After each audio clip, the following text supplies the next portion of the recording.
So without further ado, please welcome Matt Britton to the stage. Thank you so much.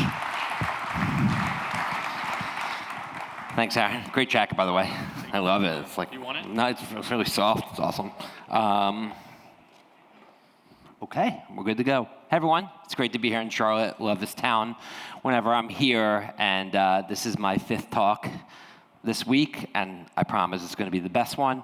I love the energy in the room, and I'm really excited to deliver my experience in the world of AI. But before I do that, can we get the clicker working? Sounds like the video games around the room. Here we go. Awesome. So I've spent my entire career helping big brands target the new consumer. When I first started out my career, the new consumer was the millennial generation, who of course is the first generation to grow up with the internet in the household. I was a Gen Xer, like many in the room, just by gauging. And when I tell my kids that when I grew up, there was no internet in the household, it's sort of like how my grandfather used to tell me he walked to school with no shoes on. To think of a world pre-internet is almost hard to imagine, given that the internet is like running water in our society. And if you think about the way our brains were hardwired before there was the internet in the household, and that seismic shift that occurred where one day people were born, currently aged 28 to 44 years old, right? So many of you in this room that know no other world but the internet, it changed expectations. It changed the way that people came into work. It changed the way that people communicate with each other. Then 10 years later, there was a new generation that came in, Gen Z, currently aged 14 to 28 years old. Gen Z is known as the iPhone generation. The first generation to grow up with the iPhone in the household, or for those of you who have a Gen Z kid in the household, as an appendage to their body, right? It is also the social media generation. So all of a sudden, the power of the internet, the power of social media, and all the connectivity was in their pockets and hands at all times. And we all know what that did to change business. We all know how it birthed incredible new companies like Uber and how it changed the way people shop, where right now, over 3/4 of all commerce is actually mobile commerce, not e-commerce. It changed the way that we expect to get instant information on demand and open up a whole new way of working. And now there's a new generation coming to society, Gen Alpha, currently aged 0 to 14 years old. They will be known as the AI generation. They will never know a world where you cannot talk to technology the same way that you can talk to humans. It's going to seem foreign and even creepy to have a kid in the household have an intimate relationship with an AI chatbot. And I totally get that. But at the same time, as this technology continues to get better, and as these new people come into society, they're going to know no other way. For them, sharing their intimate thoughts and feelings with an AI chatbot is just reflective of the world that they're living in, the same way that so many of us stare at our phones all day, and somebody who was born before that think that's crazy. Parents aren't going to understand it. New generations are going to come in, AI native generations, and look at the world completely differently. For example, I do not believe they're going to want to navigate a website. I think they're just going to want to chat and ask what they want to accomplish or talk what they want to accomplish. So knobs and dials and dashboards and buttons and everything that made up the digital generation is not going to be something that Gen Alpha expects to interact with the same way we do not want to use rotary phones anymore. Now, I'm going to get into AI and my experience with AI, but I just want to get one thing out there, because everywhere I speak, I get a mixture of feelings about AI, and I totally get it. Some people think it's incredible, and they can't sleep at night because they see the possibilities. I would put myself in that camp. Others think it's terrible. They think it's stripping away what it means for us to be human. They think it's a big risk from a national security standpoint or from an employment standpoint, which I also believe has some truth to it. But the reality is, my friends, that we're not going backwards. We are not going to stop using AI. Companies are not going to put the proverbial genie back in the bottle. This year, big tech companies are spending over $300 billion on AI compute and infrastructure alone. And they are not doing that to shut it down one day. We are just in the first inning of how AI is going to be seeping into every corner of business, culture, and society. And it is going to change our world. And I see so many people who are pushing it off because they don't like it, or they don't understand it, or they don't think it's right. And that would be the equivalent of you pushing the internet off in 2000 and refusing to use email. Now, some people did that, and they're perfectly happy doing so, but I would be surprised if they were able to leapfrog in their career, especially in a world where we are all in IT. So this is center, and any good visionary CEO or leader or investor is going to push their company to transform their business from the inside out. And ultimately, it starts with infrastructure and data and IT, which puts you all in the center and the stars of the new organization, right? Operations need to be driven by data, and they need to have a secure framework in doing so. So I'm going to talk a little bit about my experience with AI, but the last thing I'm going to talk about is just why I think Gen Alpha and the topic of my book, Generation AI, is so very important. So we are in the midst right now of what's known as the Great Wealth Transfer, where over $30 trillion with a T will be transferred in the next decade from baby boomers to younger consumers, which they will inherit over $30 trillion. Now, my father passed away 3 years ago, and when he did, I was left to be in charge of his estate. And once I kind of started to go through the paperwork, I was surprised by how much he had saved, because he didn't live in a way that was in accordance with the wealth that he accumulated.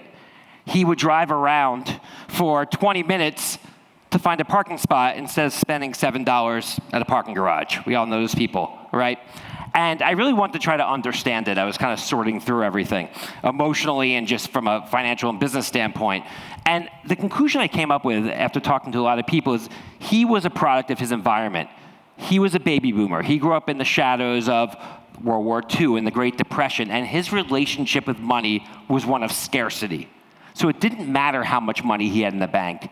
He wasn't going to make it rain, so to speak, when he and go to Vegas and start throwing money everywhere, right? That's just not what people in that generation did. Now, juxtapose that with Gen Z and what happened during the pandemic with the fiscal stimulus that came in, or the stimmies, as they call it. Was young people's relationship with money one of scarcity? I would beg to differ. NFTs, GameStop, GameStonks, looking at Instagram and trying to figure out actually how to look and feel like you're way more successful than you are. This is a relationship with money of one of the biggest risk is not spending it. So what is going to happen when $30 trillion goes from a generation that's holding on to money like this to a generation that's holding on to money like this? And what is that going to mean for how people inherit products and how they interact with companies? It's something that really fascinates me. And it's that, along with this incredible new technology, AI, that drove me to write this book, Generation AI, which I hope you get value from, because it's not just a business book.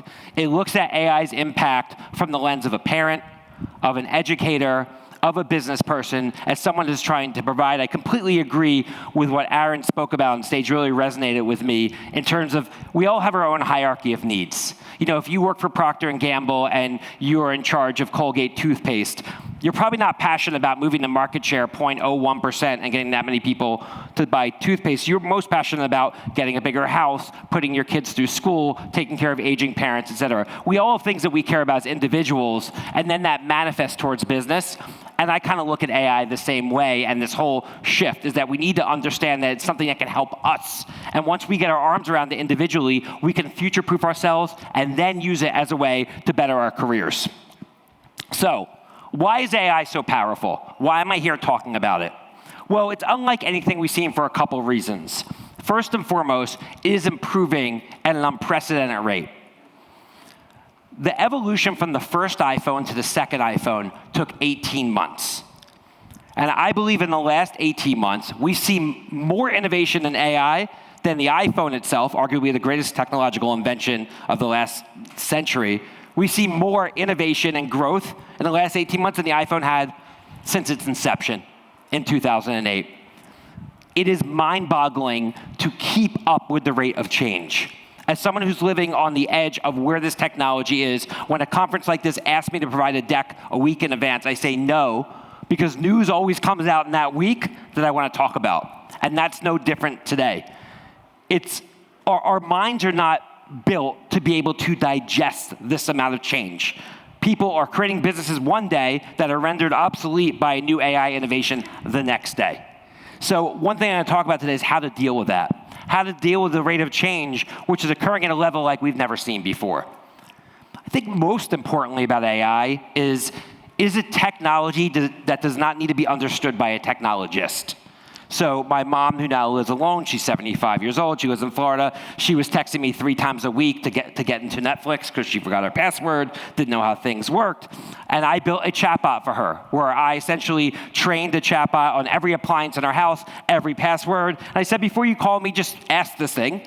And ask, just click this shortcut on your phone and just ask what your Netflix password is. Ask how to use it. And she actually adopts it. She's the least technologically savvy person I know in my life. That is the power of AI. There's a misconception that AI is for the whiz kids. There's a misconception that you need to really be a tech nerd to understand AI. It couldn't be further from the truth. By nature, AI is built to interact with you the same way that you interact with everyone else. So if you know how to text a friend, right? If you know how to take a picture and upload it, then you know how to use AI, and you should know how to get the most value from it. Now, let me talk a little bit about my story with AI as I put this graph on the screen showing that the power and potency of AI is doubling every 7 months. I run a software company called Suzy. We have 300 employees. We've raised over $100 million. And we were growing like a weed. It's a consumer research software tool that companies use to test their packaging and their pricing and test ideas and things like that. And when AI came out, I knew that we needed to do something about it, as every tech CEO, and really every CEO in any business knew. My first inclination was to give it to my R&D team. I have 80 engineers, R&D folks that built our software and developers, et cetera. And I tasked the team and I tasked my CTO with coming up with a strategy. And I waited and I waited and I waited. And sure, they had some AI pixie dust on our product, but it wasn't a transformation I knew we needed to be able to future-proof our own business and stop us from being Blockbuster versus us being Netflix, right? And everything I read and what I just spoke about is that you do not need to be technically savvy in order to use AI. So I made the decision to take the AI reins back myself. And I told my tech team, let me try to figure this out because I'm not seeing enough momentum for what you guys are doing through natural channels. My whole life, what I've realized is that in order to be successful, it's something you really need to care about what you're doing. So I made the decision that instead of first trying to use AI to help my business, I was going to figure out how to use AI to help myself personally. And then through that, my thought was I was going to be able to take those tenets and principles and apply it to my business. So I went down that path.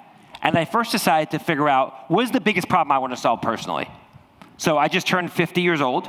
I have 2 very young children. I also have 2 kids in college. That's a completely different keynote that we're not going to get into. But the biggest problem that I want to solve is I want to stay alive as long as possible, right? I want to see them grow up, right? I had them a little bit later. How can I use AI to help me do it? Everything else I researched about AI showed me that AI is all about data. Well, what data can be correlated with helping me stay alive as long as possible? What's the data of my body, right? So I went through decades of personal health information, MRIs, X-rays, blood test information, past prescriptions from my doctors, right? I searched Gmail, I searched external hard drives, remember those? I searched file cabinets, and I organized everything, and I uploaded it into my own model. And I trained it with one core purpose. You will act like the leading doctor from Johns Hopkins University with one core goal in life, to keep Matt Britton alive. So it took me about 6 to 7 days to build this. And I was ready, and I got my cup of coffee, and I turned on my laptop, and I asked it the first question. And the question was, if I'm going to die in 5 years, what's the most likely cause? Right? Now, this is a model that is trained on just my information. If you go to WebMD and ask you if you're going to die in 5 years, it's going to say yes, right? But this, and it doesn't know who you are, but this knew me. And it gave me an answer, and the answer freaked me out, and it wasn't what I expected. And I was like, well, why? Why is this the answer? Well, your marker was this 6 years ago, and this, and this is what's like. And I've lived a relatively healthy life, but we can't take any of this for granted, right? And it really changed the way I looked at myself, and because this was all data-driven. There was no bedside manner. There was no BS. It was data and facts delivered to me in a way that allowed me to dig deeper. And ever since I built that, I ask it questions all the time. And when I get my annual physical, I upload it. And it really gives me a lot of confidence. Now, that doesn't mean I'm not going to be hit by a bus crossing the street right after this, right? But it gives me some sense of control on what I'm doing. And then I started to go through the same thing with other areas of my life. So my finances, I took my mortgages and trust and estate information, all that. And now I have a mechanism where I can tap into that. Data is now able to be extracted, analyzed, and insights pulled instantly in a hyper-personalized way to change my life, to change the trajectory of my health, to change the trajectory of my finances, and then obviously the next step was, how can it help me change the trajectory of my business? So like the path I went down with my health, I decided I had to figure out a problem I need to solve my business, right? We were not growing as fast. It's 2023. We kind of hit a wall. Our software had become commoditized. We were amidst a sea of sameness. My investors were breathing down my neck, right? So I went through the same path. I spoke to all my employees, and as it turns out, our salespeople were less efficient.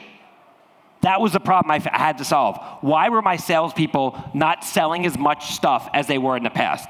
I started to talk to them. As it turned out, they were spending a lot of time doing things like trying to find case studies, trying to find information, trying to build proposals, and not spending enough time with prospects and customers. So I had to unlock and figure out how to do that. So my mind went to, okay, what is the blood test and MRI information for this problem? Our company went remote in 2020, as many companies did. And since then, we had deployed a tool called Gong.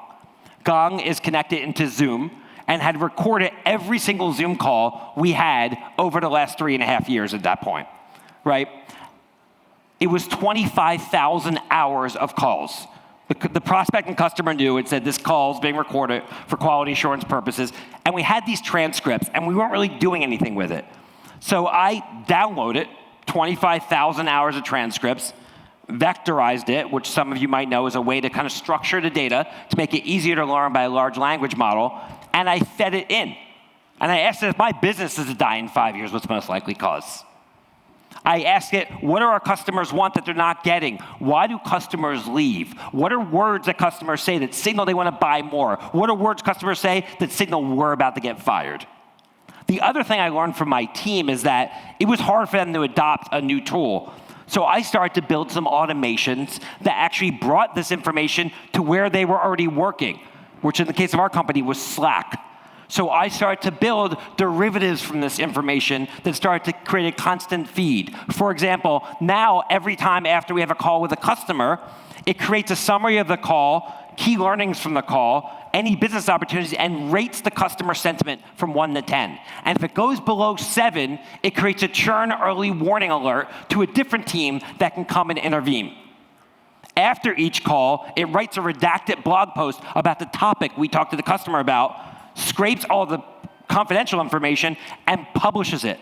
It pulls out SEO keywords for us. It helps us dictate our future product roadmap.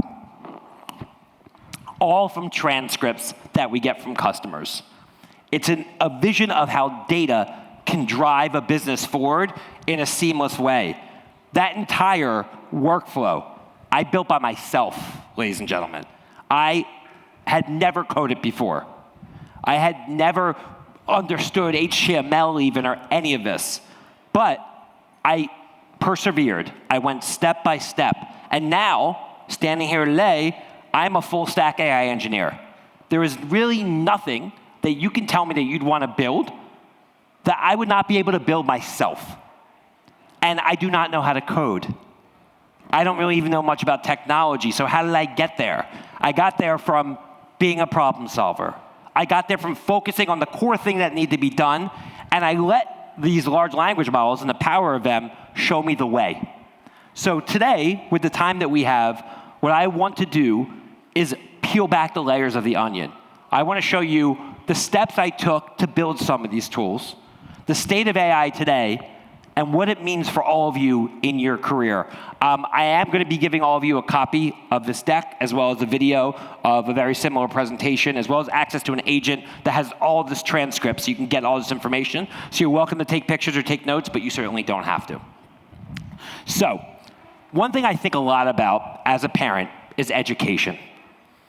You know, the way that we are educating people, younger people in this country, I think has quickly become irrelevant.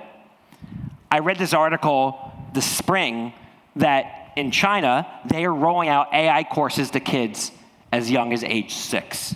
Now that may seem crazy, but I can tell you that if we send our kids down the path of the way they've been educated in the way they have in the past, well, I think we are going to find ourselves on the wrong side of this change moving forward.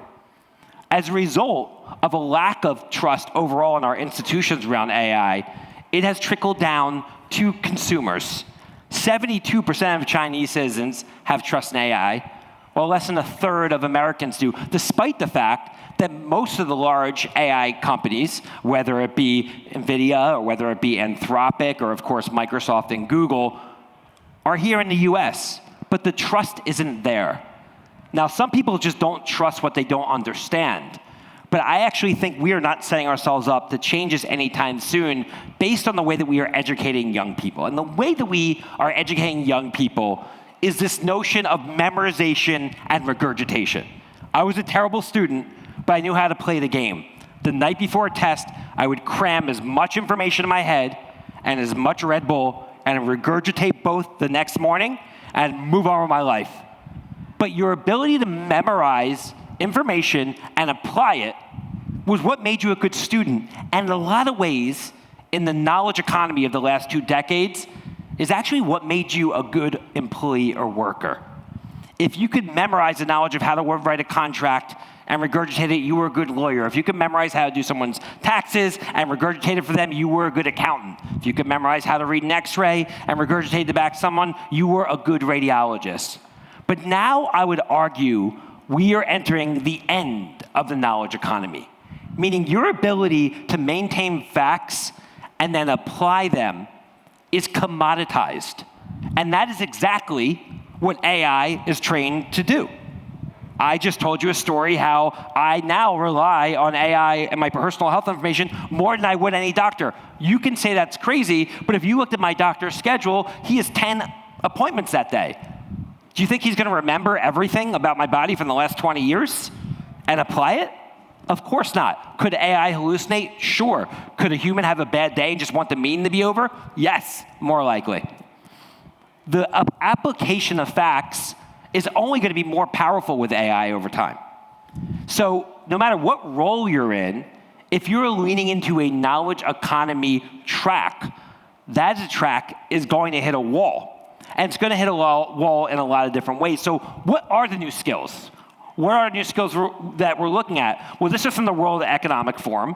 It was a Future of Jobs survey, and it showed that analytical thinking is number 1.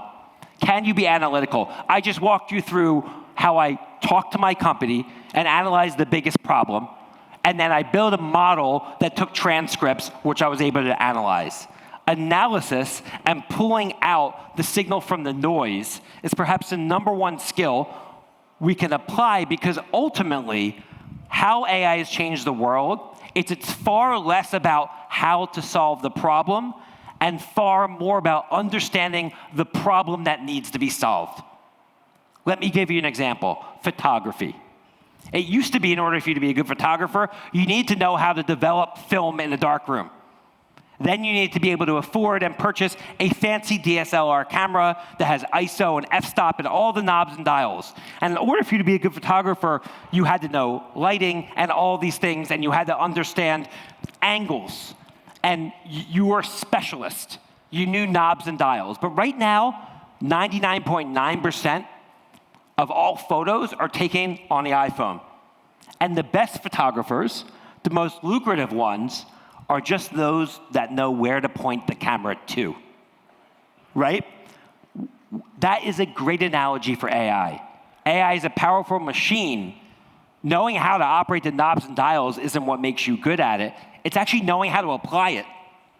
Why I've been able to be successful is I knew how to apply AI to my health. I knew how to apply it to my finances. I knew how to apply it to my business. But how to operate it, how to go beneath the hood, that suddenly become far less important, which is why resilience and flexibility and agility is important, and creative thinking. These are the skill sets that we need to upskill into. Memorization of facts is nowhere on here, ladies and gentlemen, but our kids are still being taught to memorize and regurgitate in schools, and that is the biggest shift that needs to happen. So what is the new how? And this is something I came up with yesterday, to be honest with you, after too many coffees, but I do believe it is the case. What you're going to build, what you're going to focus on, is so much more important than knowing how to do it. Because the gap between what's in your mind and what can come to life, which I'm going to show you some examples of, is almost non-existent right now in every single category. It used to be you needed to know how to do something to build something.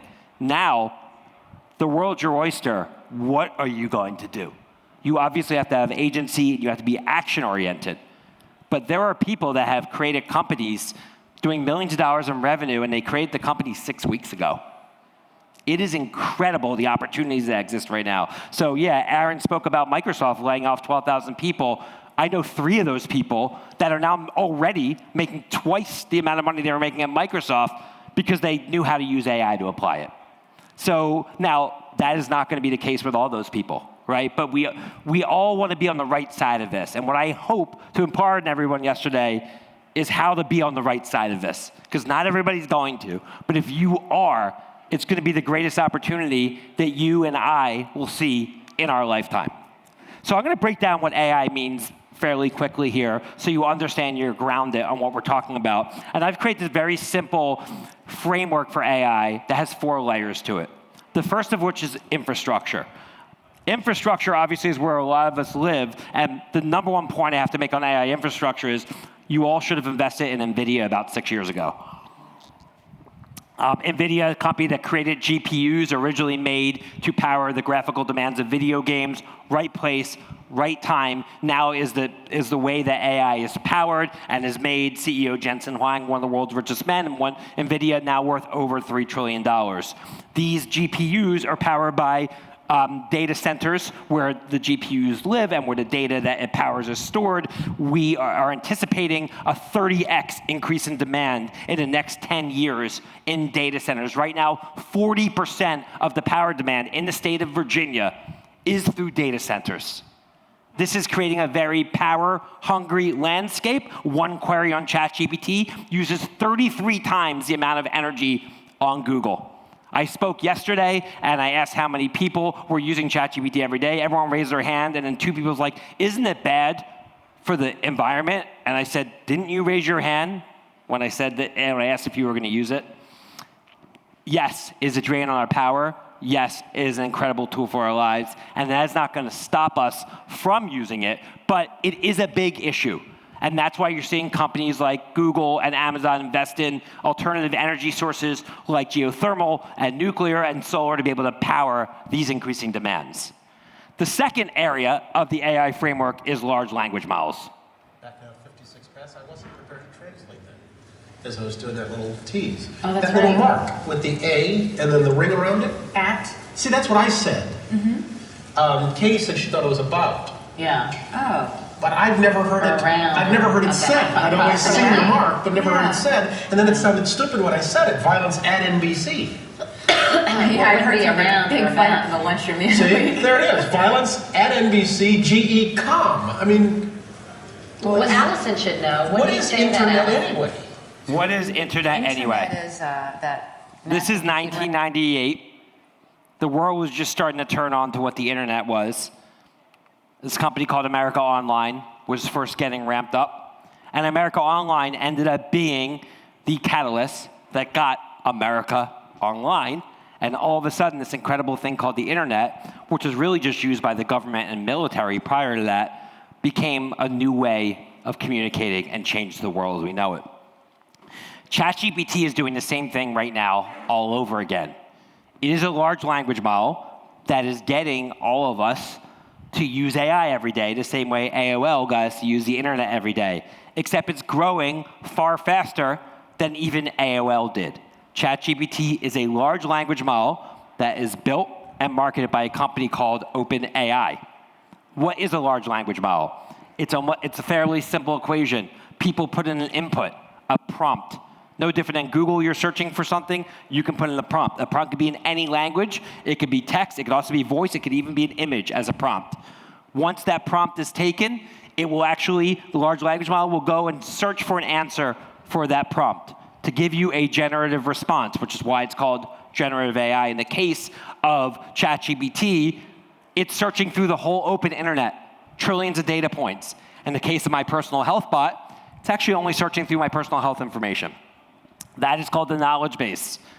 That is where the data lives. That's why data is so important, which we'll get into. And of course, it outputs in a multimodal form a generative output. And that's how a large language model works. There are different types of large language models. There's reciting-based models. You ask for the new recipe for lasagna, it gives you an answer. Or there's a reasoning model, where it'll go through a multitude of steps for more edge use cases. In the new ChatGPT 5, it chooses for you the best model to deliver the best result, because prior to that, people actually had to select what the best model was. And there is an endless amount of large language models. ChatGPT is far from the only game in town. Google has a model called Gemini, Meta has a model called Llama, Twitter, X has a model called Grok. There are models in China like DeepSeek and Qwen.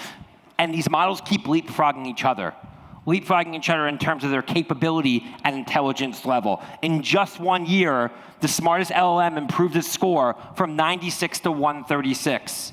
If your weird Uncle Billy last year, who could barely put 3 words together, showed up this year at Thanksgiving from a 96 IQ to 136, you would think he was on something, right? That's where LLMs have grown to. I could not tell you how many times people told me, oh, I tried that 3 months ago, it didn't work. It doesn't matter what worked 3 weeks ago. That would be like me saying, I tried to stream on the internet in 2002 and I refused to watch Netflix today, right? You have to bet on where it's going. You have to know today is the worst AI is ever going to be. And if it does something just even okay today, it's going to do something in remarkable fashion a year from now. And that's just facts, and that's just data supporting it. A lot of people are questioning what this all means for Google, perhaps the most valuable and best business model of the digital era. By show of hands, how many people have used a tool like ChatGPT for a query where you would have used Google a year ago? There you go. It's 75, 80%. I spoke in front of 3,000 people yesterday, a bigger sample size, 75, 80%, right? And they weren't people who were necessarily in the IT space like you guys are. Point is, this is changing the world, right? It's changing the way that people find things. Google has become a verb in our society, and here I have 75% of people all of a sudden so quickly saying, now you're going to use a different tool to find things. And we are just getting started with this right now. But Google is not sitting on its hands. They're seeing the data. They're seeing that AI is replacing search. I get asked questions all the time, how do I optimize for AI? And while research is still coming out, what I found is it's about specificity in content. So for example, over 50% of my inbound speaking inquiries, people that hire me to speak, have come from ChatGPT. And I ask them what the queries are, and they're very specific. I'm looking for the best speaker in London about food and beverage, versus I'm looking for the best AI speaker. Because since you're so interactive with AI, the specificity of search is greater, and what will happen is the AI model is going to look for specificity in content. So the more specific content you put out there in volume, the greater the chance you're going to be found and recommended by a large language model. It also tends to favor video-based content over text-based content. The third part of the value chain is where I believe all the importance lies, which is data sets. Where would my health bot be if I didn't have any information, or I just loaded in last year's physical and it didn't have the ability to look through the last 20 years? Maybe the answer on why I'm going to die in 5 years would be different, and maybe it wouldn't be as accurate. So data sets are everything, and data is really the new code. It is really the new differentiator. It is really what is going to become the moat, and we're seeing it play out. Many of you probably have been on or know about Reddit. Reddit is billions and tens of billions of very deep conversations about very specific niche topics. Where's the best place to bring your French bulldog to in Duluth, Minnesota, to hang out with other French bulldog owners? That type of information is information a large language model needs to be able to deliver, which is why Reddit has a $50 million annual deal with Google to feed their large language model. And allegedly, Claude, which is another large language model, a great one, was crawling Reddit's information without paying Reddit. Now Reddit is suing Claude because of the value of their data. The same thing is happening in the entertainment space with Midjourney, a text-to-video tool, which is getting sued by Disney and Universal because they are claiming that their IP is being crawled by Midjourney without them getting just payment. We're seeing the data wars happen. But some data is free. My closest friend lives in New York and runs one of the largest residential real estate brokerage companies. He has 58 brokers across Brooklyn, New York. And when they're showing prospective tenants apartments, they ask questions like, is there going to be new construction coming up anytime soon? What's the crime rate here? And in the past, they'd have to say one thing, I'll get back to you. But as it happens, New York City published something called Open Data, which is an API, which I don't have to explain to you all what it is, but it's an ongoing database of all information there is to know about New York City. Crime rates, air traffic, and pollution, and new permits issued by city block, by day. This has been there for a long time, but before the age of AI, who's going to download these spreadsheets and pour through millions of lines of spreadsheets to get information? Nobody. But now with AI, in the span of a weekend, I was able to build him a chatbot for his agents where they're in the field, they type in the address, and it pulls up all that information instantly. So that's unlocking insights and the power of data to make them better, make them serve their customers better with data that was out there and is free and published by the city. That's the power of tapping into data on what you're trying to build. And because of this, the AI training data set market continues to grow. The last part of the AI value chain, the fun stuff, as I like to call it, is the application layer. Now, some people use large language models like ChatGPT as an application, but what we're starting to see is what's called wrappers, not wrappers like, M&M, but wrappers on top of it that actually go on top of large language models that unlock very niche use cases. And we are seeing some incredible innovation and companies that are building so fast by building new tools that are powered by the large language models. And that's how I personally build. I have an API. We were one of the first enterprise API companies to OpenAI. We also have an API with Perplexity, with Claude. So since we have access to their API, we can use the power of their large language models to power our tools to put interfaces and use cases on top to unlock completely new ways to use the power of these large language models. The great thing about LLMs is it's both multimodal and multilingual. If you think about the progression in social media, first it was, I had a burger for lunch. It was just text. Then it was, look at the picture of this great burger I had for lunch. And then it was, hey guys, I'm here having a burger for lunch. It was video. So it went from text to image to video. But it took about a decade to do that. With AI, it's kind of multimodal now. And it's almost at parity, meaning its ability to output text is nearly equivalent in terms of its ability to output video. It didn't start that way, but we're almost there right now in terms of the fidelity of actually the video and the imagery that it can output. It's also multilingual, which means any company can be global overnight, which is fascinating to think about. It stopped many companies from expanding globally, just the language barriers. Language barriers are now gone, right? It can translate instantly. I mentioned earlier about how some people said, oh, I tried that a while ago, it didn't really work. Well, this is Midjourney, it's a text-to-image and text-to-video tool. Version 1 was 17 months ago. And while you can't see it, that person in version 1 had 6 fingers on one hand and 7 on the other. And his arm was kind of contorted. Look at version 5.1. Look at the fidelity of that image. And oh, by the way, Midjourney's now on version 7.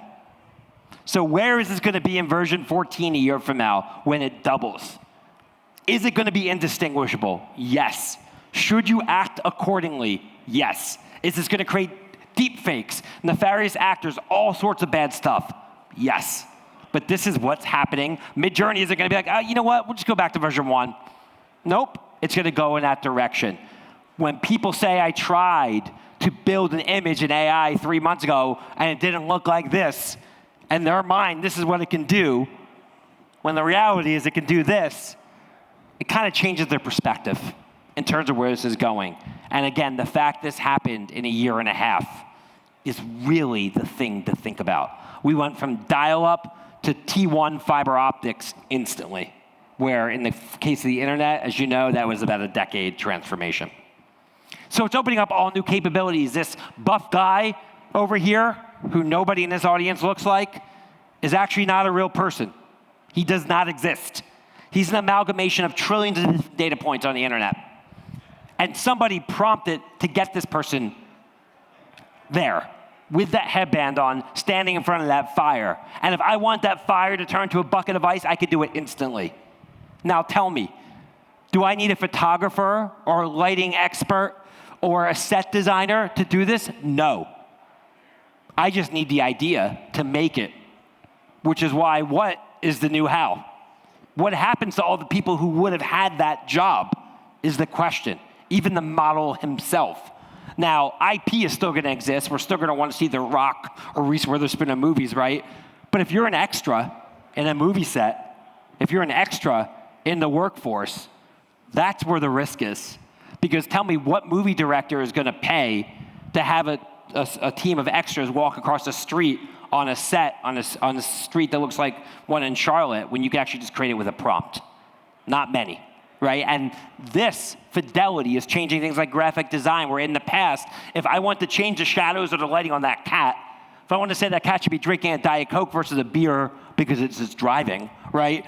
I actually just swap it. I don't need to do a new photo shoot. If I want the lighting or shadows to change, I could give it a prompt and swap it. Adobe themselves, the company that built Photoshop, the de facto tool for graphic designers, is rolling this out.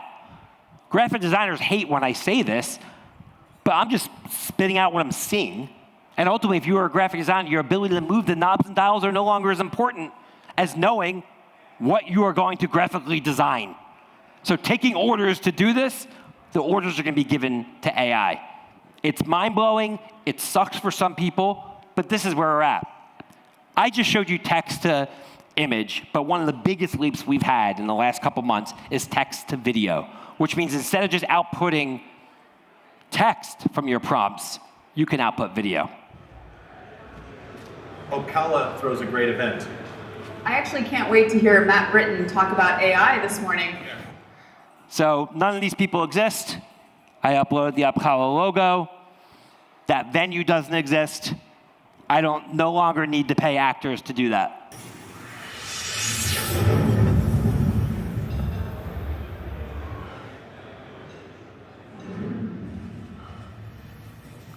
I made that 38 minutes ago, standing right there. 38 minutes ago, guys. I took the logo and put it out there. How long would it have taken a graphic designer to make something like that, to have the logo jump off the screen? What if I would have taken an hour? What could I create? What does that mean for advertising agencies? What does that mean for production companies?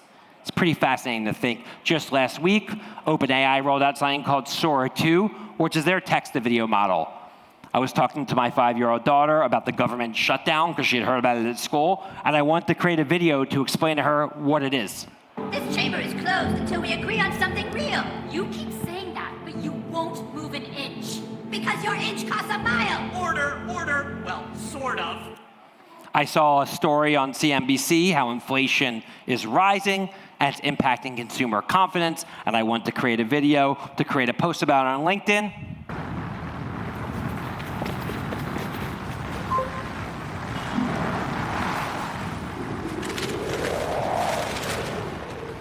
We work with a lot of candy companies at Suzy, and I want to talk about a new trend on TikTok where people are making DIY costumes for Halloween.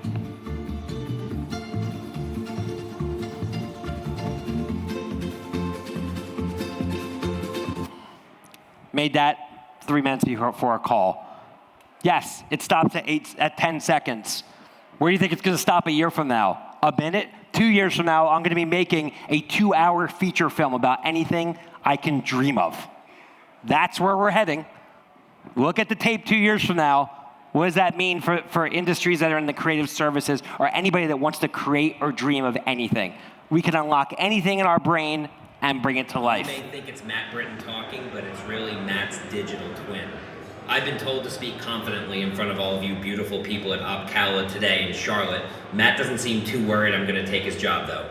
Clone my voice, use that to do readouts for my podcast. Your ability to create a digital twin, which is a second version of you, is becoming indistinguishable. We are going to be in a place where you're going to be watching a movie star like The Rock in a movie that was filmed in Vancouver where he never has visited.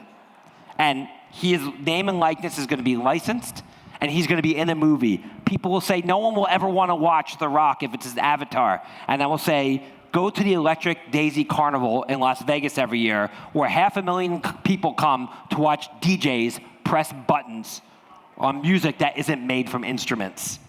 We are already consuming synthetic content. This is just the future of it. Voice is also very powerful. I have a device called the Bee. It's $50. I wear it during the workday. It's called BAI. It was actually just acquired by Amazon, I believe. You put it on your wrist. It records every single thing that's said during a day.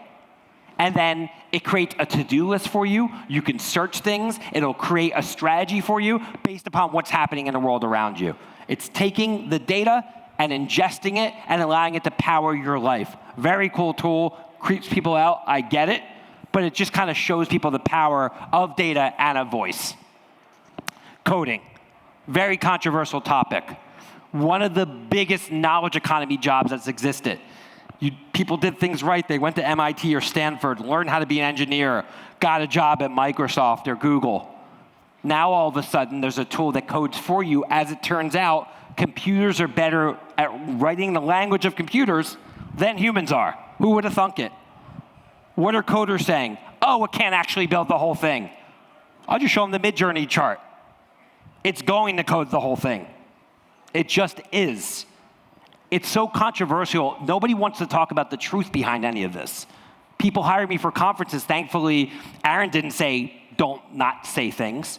But when I speak at big organizations, like, don't scare them. Don't say this. It's like, great, so you can fire them one day, and they never had the chance to do anything about it, but you don't want me to scare them on the data that's out here? No. AI is going to be able to code, and 2 years from now, I'm going to be able to create any software platform I want with a simple prompt. That's the reality. These companies like Cursor and Lovable are exploding, which are called vibe coding companies. Based upon prompts, they write software for you. I am now building it myself, and through it, you do learn a little bit about code. What do engineers and software developers do? They learn how to stitch everything together. They become more strategic. They can be more valuable than ever before if they unlock the power of it, but if they stay beneath the hood, not so much. And look at the data. Look at the software development job postings in the United States. I didn't make this chart up. So this is where it's headed. And no matter, what did we talk about today? We talked about coding and engineering. We talked about creative services. We talked about analytics. We talked about finance. We talked about health. This is hitting everywhere. It also creates one of the greatest opportunities we've ever seen, which is why I've taken the time to build this stuff, which is why I've taken the time to write the book and why I'm here today for all of you. So where is this all headed as we wrap up here? Because I want to make sure we get time for questions. We're going through a progression. When ChatGPT first came out, we were in the world of AI tools. Give me a recipe, write a blog post, call and response. Then we got to a world of automation. In a minute, I'm going to show you all QR code. You're going to take a picture if you're interested, and of the QR code, you'll give me your email address, and then I've created an automation that will find out who you are, and it'll send customized information to you via email. That's automation. Take the email, find out who the person is, write the email, create the HTML, and send it out. Boom, boom, boom, boom, boom. You can use tools like Make.com or Zapier to create automation. You can build incredible software tools using automation tools. But where we're headed right now is the world of agents, which is instead of going from step 1 to 2 to 3, it may know that I know one of you. So when you sign up, it may say, I'm not going to send them out a generic email. I'm going to schedule lunch for you with this person the next time that they're in New York City. That's the power of an agent, is it has autonomy. It's not deterministic. It's given access to a set of tools, and with the access to those tools, can make the decision for you on what it's going to do next. We are entering the agentic era of AI. OpenAI themselves launched their agent tool this week, or I don't even know what week it is. Last week or this week, I can't keep track. Very recently. And this is where we're going to expect for everything to move to. IT is in a driver's seat of the organization. Over 78% of organizations are now using AI, up from 55% in the previous year, and there's dramatic acceleration. I have tried to seamlessly deploy AI in my organization. It's not easy. Here's what happens. Everybody wants their own tools. You can't do that. You have to deploy a certain amount of tools. You have to train and onboard the right way. You have to have one single structured data set. You have to understand how that's going to be used. You have to have guardrails around privacy. There's things that you need to do to deploy it the right way, but people get overwhelmed and everybody wants to do their own thing. That's what makes our jobs hard in the world of IT, but also what makes our jobs so very important. So to wrap up here, there are 4 AI transformation pillars I think we all need to embrace. 1, focus on being a problem solver. There's 2 L's there by accident. Got to fix that. But be a problem solver. Focus on the problems that need to be solved before worrying about the tools and the technology. 2, practice perseverance. You may try to build something. You may get derailed at step 7. One thing I like to do is I ask AI, give me step-by-step instructions on how to build this. Do not give me step 2 until I tell you step 1 is done. And I just follow one step at a time, and if I hit roadblocks, I go through those roadblocks and I figure it out, and I'll be at step 37. I'll be like, oh, whoa, I can apply that step to this, that step to this. That's how you build an AI. It's not rocket science. It's not magic. It's just having perseverance. Obviously, understanding the power of data and being action-oriented is what it's all about. So we're going to go to Q&A, but this is up here a QR code you can snap where you can get a copy of the presentation, access to my AI agent, as well as a list of 100 AI tools. So feel free to snap that, and you'll get a copy of that. So I would love to open it up for questions now, and we'll go from there.